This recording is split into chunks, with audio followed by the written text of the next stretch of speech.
What's good? It's Jeremiah, Alexis, aka the Urban Nomad. I am in front of El Rey, and we're here to see semi-precious weapons.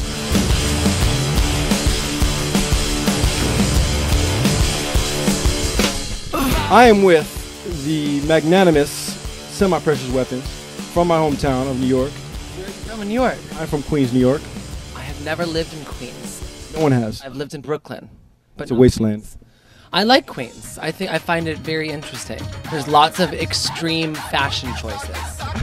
Burkas and Birkenstocks, you know. I'm gonna bring the mini burqa to the mainstream. It's gonna take me a couple years, but just wait. The burqa mini.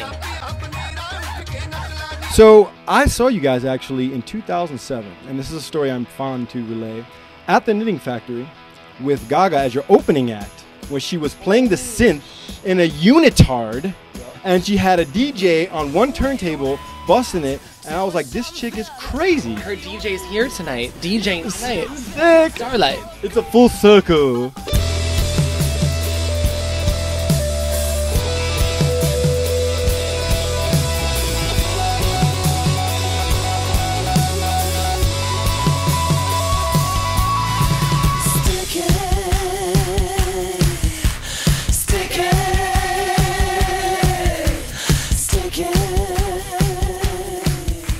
That show was sold out, but the Knitting Factory sold out. It was only like 350 people.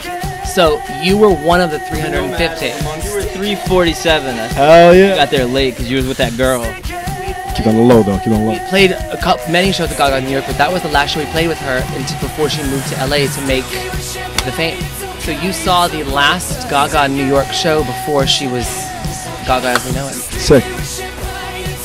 You got really hard music, but you have a kind of an effeminate look. Has it ever held you back? Has that ever like... It's held us back a lot, but on the other hand, that's what makes semi-precious weapons semi-precious weapons. So the band is pointless without it being hard and me being so feminine. But it confuses people, it scares people, it upsets people. People are terrified to put us on TV. People are terrified to play us on the radio. People put advisories out before our gigs in Europe to say that we might be offensive to children. If you watch our show and watch Gaga's show, her show is actually technically much more offensive.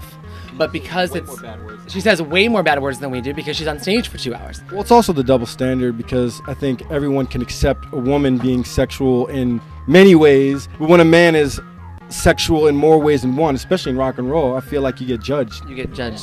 A man in high heels is the most dangerous thing in the world. And I got to give you credit because I think there have been a lot of gay frontmen in the history of rock and roll, but very rarely do they say, hey, it's not just an act, this is who I am. So many historical frontmen have been very, very feminine, but it's always a show, and people know it's a show, and it's not real, and in their real life they wear different clothes, and people know that this is real, and it terrifies them. And then sometimes they already hate me because they think I'm gay, and then I fuck their girlfriend, and they really hate me.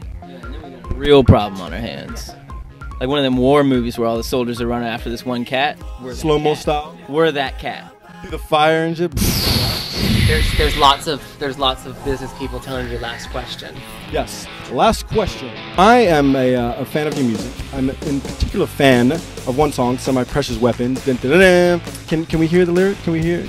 I can't pay my rent, but I'm fucking gorgeous. I can't pay my rent, but I'm fucking gorgeous. Yeah. Were you guys actually broke when you wrote that line? Not only were we broke, but I was actually being evicted. You can watch my eviction notice on YouTube. You see this shit? You see what's happening here, people? Justin Trantor. Name not even spelled right. Being evicted. I had not paid my rent so much that we were being evicted. So not only is it a fabulous, fantastic line, but it's the fucking truth. When we wrote that song, he was collecting cans and Dan was sleeping in his car. So, anyone that doesn't believe that, neck punch. Neck punch. Neck punch. We are semi-precious weapons. You are watching the Urban Motherfucking Nomad. I can't pay my rent, but I'm fucking gorgeous.